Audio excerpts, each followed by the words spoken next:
Hi, this is Chris with Nightfall Audiobooks, and I have something different for you this week. It is not R.L. Stine. This book is one of the reasons why I called this channel Nightfall Audiobooks and not the R.L. Stine Reading Hour or Fear Street Audiobooks or something like that. This is Whisper of Death by Christopher Pike. This is a horror novel. It's a terror novel. I have put myself in the shoes of these characters many times, and I've tried to figure my way out of it, and I can't figure it out. I have put some thought into their voices, and I think I will be pretty happy with how I have this cast. I thought this was called Road to Nowhere for the longest time, because the road literally ends, and you can't escape the spell of the witch in this book. But no, it's called Whisper of Death, and I don't think that the title does this story any justice. If you judge the book by its cover, it has two kids in front of a car and this ghoul kind of hitchhiking in the foreground and some mountains and a desert. I wouldn't buy this book looking at the cover. It's not intriguing enough. But the synopsis is pretty cool. These two kids get pregnant. They go into town for an abortion. They come back. The entire town is empty. Only a few people are there and everyone else is gone. How do you get your way out of that? So they have to unravel the mystery of what's going on and go from there. This book will probably be 8 episodes long due to Pike's ability to use the pen better than Stine's. Each page is just packed with text. And even though it's 180 pages long, this book is packed with text and description. Lots of good dialogue and stuff. Next to Christopher Pike's Monster and the Last Vampire series, Whisper of Death is right there. My favorite standalone Pike novel, easily. I read this novel every couple of years because it's so good it should be a movie. I would love to see the story done as a movie. Why isn't there a Christopher Pike or an R.L. Stine extended universe kind of thing? That would be cool. Especially a Fear Street series, that would be really cool. So let's begin. What should I read next? I don't know. Send me an email, nightfallaudiobooks@gmail.com. I am also on YouTube at Nightfall Audiobooks. Feel free to like, comment, and subscribe. I have a Patreon page, patreon.com/nightfallaudiobooks. Any help would be greatly appreciated. So tell your friends, tell your mom, tell whoever you think would like to listen to me tell them tales from Christopher Pike. Thank you very much for listening, and let's begin. Welcome to a Nightfall Audiobooks production of Whisper of Death by Christopher Pike.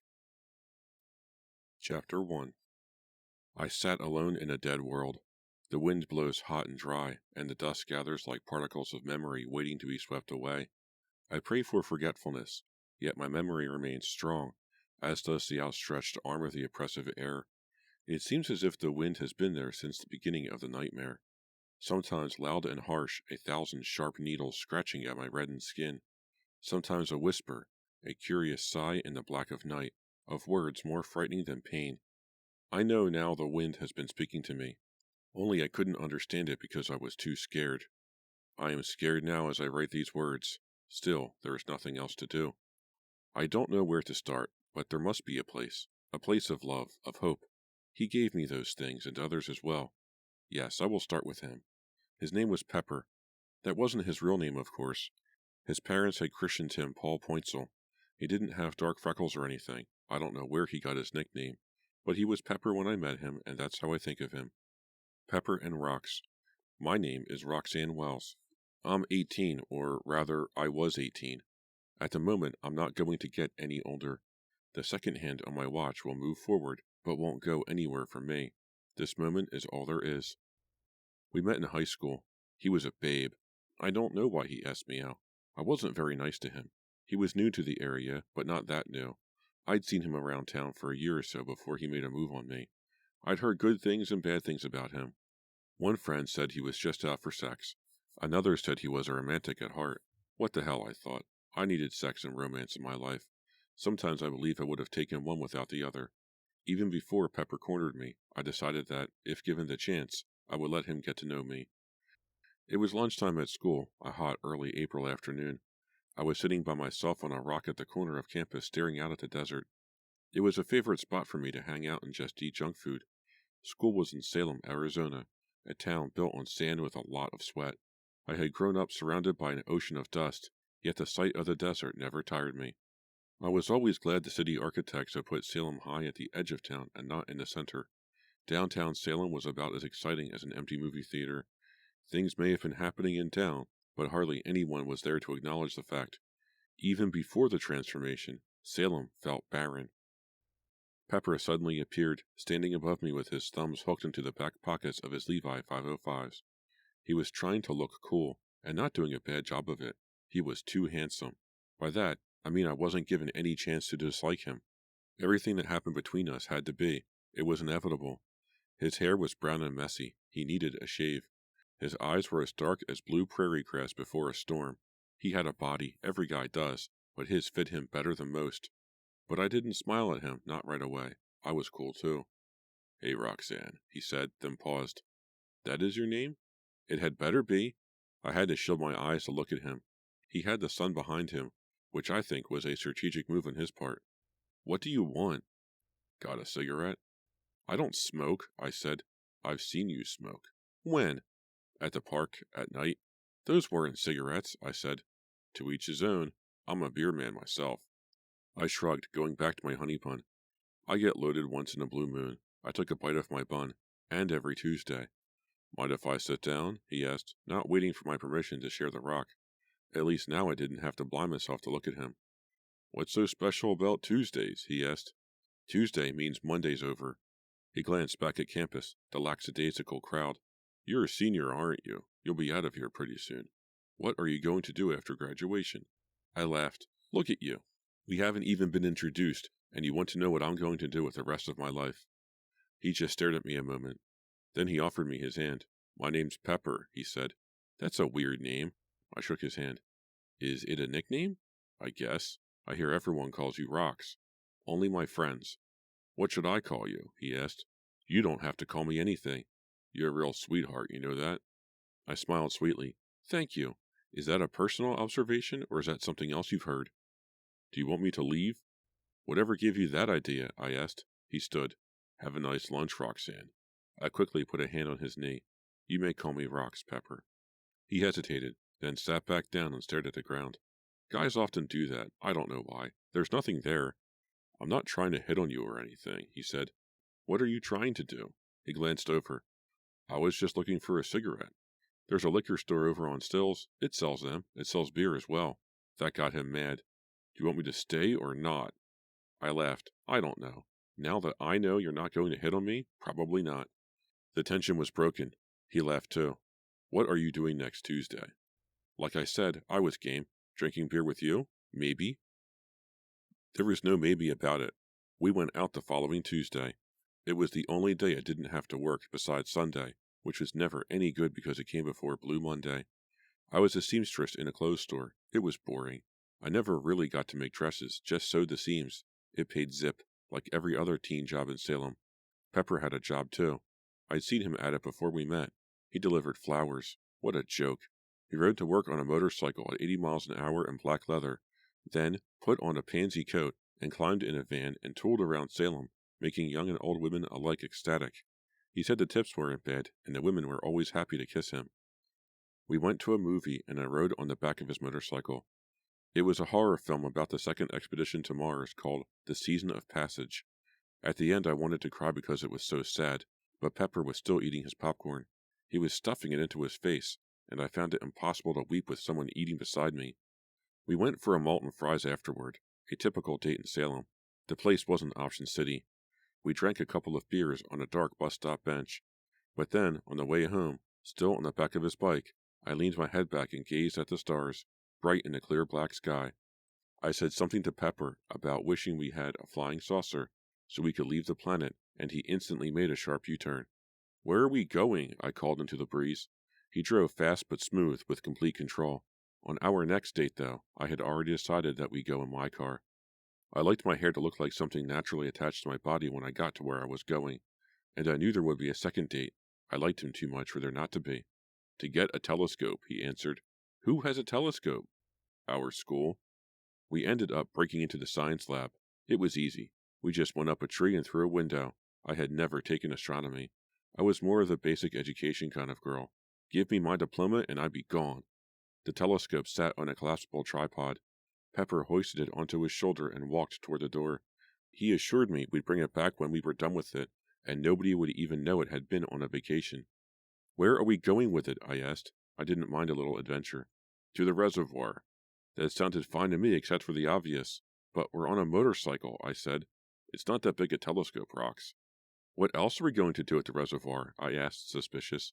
He cocked an eyebrow. Nothing you won't enjoy. I'm not that kind of girl. They all say that. I socked him. Some of us mean it. But I don't know if I was one of them. We didn't have sex that first night anyway. We had a hard enough time getting the telescope out to the reservoir. Pepper complicated matters by roaring through the center of town so that everyone could see what we were doing. I almost dropped the damn thing half a dozen times. The reservoir was cool, especially at night when the water was like glass and the air was filled with space. You could stand out there alone at night with the Milky Way streaming over your head and imagine you were standing on a moon circling Saturn. Pepper had never taken astronomy either, so we had a hard time finding anything specific. Yet, to me, everywhere we looked there was something. Stars, thousands of stars. It made me wish I was an astronaut, a goddess, anything but a poor girl in a poor town with no future. I sighed as I removed my eye from the telescope eyepiece. Do you think there's anyone out there? I asked Pepper, my eyes staring straight up. No one human. He came up behind me and put his hands on my shoulders. I leaned back and rested my head in the hollow of his shoulder. The night was magic, the silence perfect. I was happy right then, really happy, but sad too, because I knew the happiness wouldn't last. It never does. Would that be so bad? I asked, my gaze millions of light years away, his breath warm and close on my cheek. What do you mean? He asked. Would it be so bad if they weren't human, as long as they were kind? He pulled me around gently until I was facing him. You're beautiful, Rocks. You deserve a sky full of kind stars. I laughed lightly. Don't talk. You sound stupid when you talk. What should I do then? Kiss me. He kissed me. I made him do it. It was good. Too good. He took me back to the reservoir that Friday night after work. We didn't bring the telescope, but we had the place to ourselves again. We skinny dipped in the cool water. We kissed some more, and I let him touch my breasts, but we didn't make love. Or maybe we did make love, because I was already in love with him. I don't know why. The best love never has a reason. I just had to look at him, and there was no reason to look anywhere else. Paul lived with his aunt and uncle. I lived with my dad. Dad was never at home. He was a long-distance truck driver. He drove from New York to L.A. and back again every week. We had a peculiar relationship. I was more his pal than his daughter. When I was home, I cleaned his clothes and fed him, but the way we talked to each other would have made a child psychologist cringe. We argued, we swore at each other, and in the end, he usually agreed with me. But we loved each other too. His name was Sam. I never knew my mother. From the things Sam had to say, it didn't sound like he knew her very well either. She left on a westbound Greyhound bus when I was 48 hours old. Seemed she wanted to be an actress in Hollywood or something. Pepper's aunt and uncle lived on the other edge of town from the school, on a miserable farm better known for its horses than its produce. But like any farm, good or bad, it had a barn. And it was in that barn that I lost my virginity after a thorough examination by Dr. Pepper. I don't really remember how the date started. We ate, I know that, but I can't remember where. Then we went for a long walk, and in Salem, it's not possible to walk too far without coming back home. We ended up at Pepper's place. His aunt and uncle were asleep. Pepper wanted to show me his horse, Shadowfax, named after Gandalf the Wizard's horse in The Lord of the Rings. It was a nice It was a nice horse. It was a nice barn full of nice soft hay. But there was something wicked inside that hay that almost got me killed. When we began to kiss, Pepper suddenly tickled me, and I fell back and landed on the hay. I missed impaling myself on a pitchfork by inches. Pepper was white when I pulled it out of the straw beside me. Did you set this up? I asked, the pitchfork in my hand, pointed at him. I can see the headlines now. Poor innocent co-ed pierced on the eve of greatness. Pepper grabbed the pitchfork from my hand and tossed it aside. He wiped the sweat off his forehead. I could tell he was shaken. He came and knelt beside me and spoke seriously. You are great, he said. I grinned. Those 3 little words meant more to me than those other famous 3 little words, I think. He had yet to say those words, and I was determined not to say them until he said them to me. Why? I asked. I'm not pretty. I'm not smart. I'm nothing. Yet I knew I wasn't ugly or stupid. My hair was long and red, my eyes green and bright. A nice combination. I was too thin, I had no tits, but even girlfriends complimented me on my legs. Those same girls, however, said I didn't smile enough. Melancholy rocks. I didn't like to smile because of my teeth. They were crooked and didn't shine like those of the actresses on TV. I also seldom smiled because I felt haunted and cursed, like it was only a matter of time, but for what I didn't know. But in the barn, with my Pepper sitting beside me, the curse seemed oh so far away, when actually it had never been closer. Maybe I was stupid. "You're something," Pepper said, taking my hand. "What?" I asked. He moved closer. "What do you want to be?" "Happy." He snorted and scanned the hay, perhaps to determine how flammable it was. "Do you have a cigarette?" he asked. "That's what you said when we met. You're not supposed to say that right now." "No. A cigarette's supposed to be for after." He moved close enough to kiss. "After what, Rox?" I was looking at the stars in his eyes, the ones I had put there, and I was looking far away. Like I said, he was too cute. My determination wavered. I had no choice but to say what I did. "I love you," I whispered. The word seemed to worry him, like when I had missed the pitchfork, which had only made me smile. I wished so much that he would smile right then. "Why?" he asked. "Because it makes me happy." I hesitated. "Do you love me?" Now I had put him on the spot. He was really missing his cigarette, but he didn't look away. He kissed me instead, lightly, and then sneezed in his lap. I had to laugh. "Never mind," I said. He shook his head. "It's not you, it's the hay." I lifted my knee and poked him with my foot. "I like this hay. It's like one giant bed." That was a hint he understood. The way he looked at me changed. It wasn't a lustful look. It was more like his worry deepened and transformed inside him, becoming something closer to fear. But being scared can be fun, and he looked interested too. He took me in his arms. "What do you want to do?" he asked. I brushed his hair back. "What comes easiest?" "Rocks," he began. I closed his lips with my finger. "Shh, you don't have to say it." "I love you too." "I told you," I began. He closed off my lips with his finger. "I will love you," he corrected himself. "Is that good enough?" I nodded, feeling the hay at the back of my neck sliding down my shirt. "Yeah, just don't wait too long." "I won't," he promised.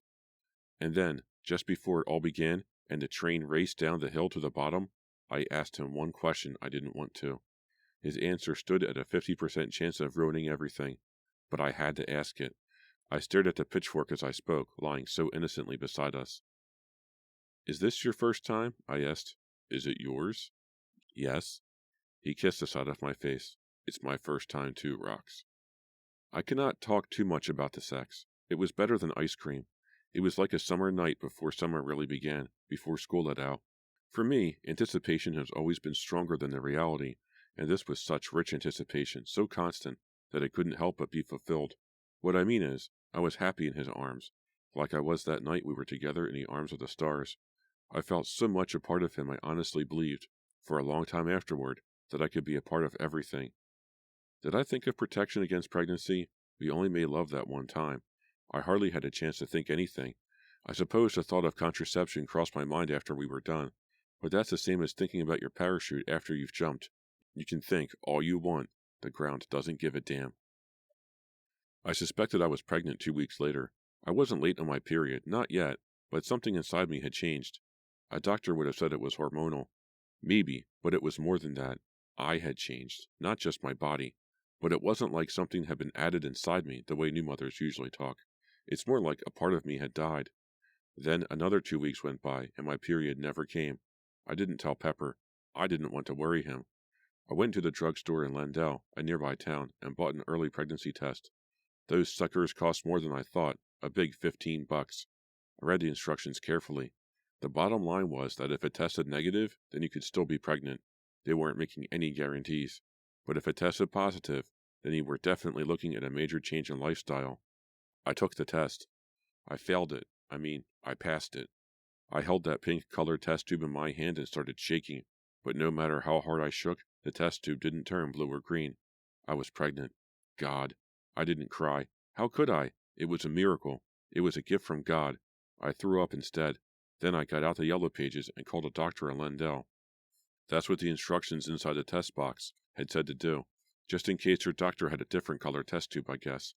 I didn't have my own physician. I seldom got sick, and when I did, I just waited it out.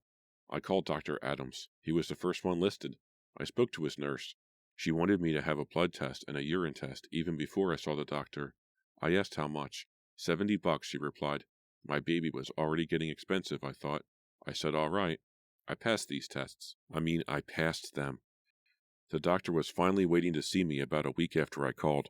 He was younger than I thought he'd be, and better looking, which made me even more nervous. He didn't make me take off my clothes and examine me. We just sat down in his office. He started off by asking how I felt. I'm all right, I said.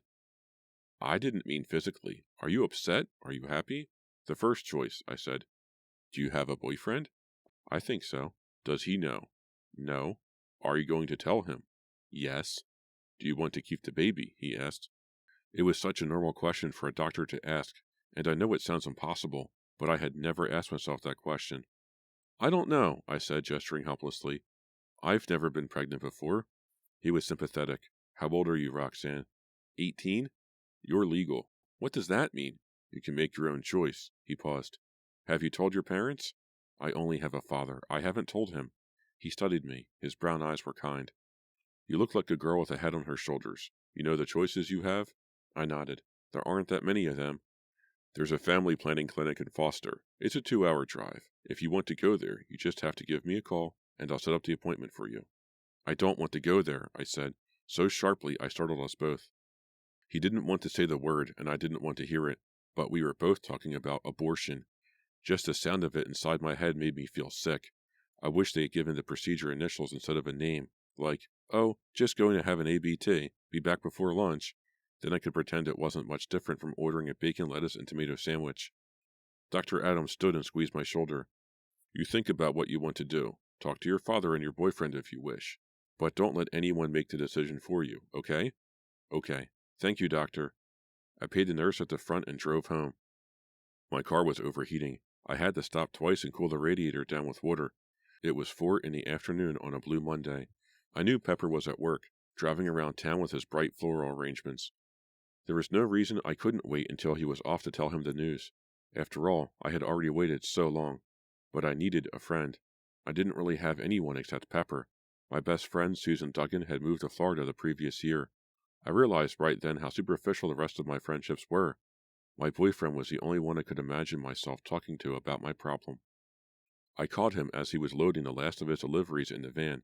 It was funny, I had never seen him so happy to see me. He gave me a big hug and a kiss, and plucked a rose from an arrangement and fixed it in my hair. All that before I could say a word. But then I didn't have to say much. He was staring at my face now. If he saw half of what I felt, he must have been in shock. I felt sorry for him right then. Heck, I felt sorry for me. We had our whole lives in front of us. The last few days he had been talking about driving to L.A. We get a place in Venice by the beach, he said, and walk by the water every evening. I just smiled. It sounded so wonderful, but he didn't even know if he loved me. What is it, Rox? He asked. I have some good news and I have some bad news. What do you want to hear first? He hesitated. The good news? It's yours. What's mine? The bad news. What? The baby. He sagged a little. What are you talking about? He asked. I'm pregnant. I hastily added, I'm sorry. He tried to swallow. It stuck somewhere in his throat. Then he just stood there, looking at a distant spot located off to the left side of my eyes. I had never seen anyone's tan fade so fast. Are you sure? He asked softly, finally. I just came from the doctor's. I buried my face in his chest, hugging him tightly. I fought the tears back, and it was probably the only fight I had won all day. Only a few weeks had passed since I had mouthed off to him at school. How everything had changed. Falling in love had humbled me to the point of being pathetic. Do you hate me? I asked meekly. He put his arms weakly around me. No, of course not. Why would I hate you? Because I screwed up? No, Rox. He pulled me gently off him and looked at my face. You didn't do anything wrong. We'll get through this together, all right? All right. I took out my handkerchief and blew my nose. What are we going to call her? He chuckled. It sounded forced. How do you know it's a her? I just know, I said, and I did. That should have told me something weird was in the air. How about we call her Pebbles, after the baby girl in the Flintstones, Pebbles and Rocks? Pepper wasn't smiling. Are you serious? We can call her anything you want. That's not what I mean, Rox, he said slowly. My voice faltered. You don't want to keep the baby? I asked. Do you? I'd like to. Why? The question hit me like a slap. It took me a moment to find my tongue. Because it would be our baby. He had to think about that a bit, and the passing seconds were hard on me. It was an absurd place to be having such a discussion, the dirty back lot of a florist's. I reached up and touched the flower Pepper had placed in my hair, but I was clumsy and it fell to the ground. I knelt to pick it up. Pepper stopped me. It's no good, he said. I was on edge. What's no good? He gestured. The flower. Leave it. I'll get you another one. But he didn't reach back into the van. I had given him too much to think about, and he couldn't worry about me right then. He continued to stare off into the distance. I had to break the silence. It's not like it's fatal, I joked. Do you really want to keep the baby? I paused. I thought you just asked me that. Rocks. Do you want to keep it? If you don't, just tell me. I don't, he said. I couldn't believe he'd said that. Oh, I knew of course he might want me to have an abortion, but for him not to consider having the child made me sad. He didn't even want to sleep on it. But I was no better. I was a child's mother, and all I cared about was remaining his girlfriend. I would throw away the price of love to be in love. My response came out of my mouth. It was fate that spoke. All right, I said. He held me again. He acted all concerned, but there was something fake about it, and we both knew it. I'll help you in any way I can, he said. I'll go with you. I'll pay for it.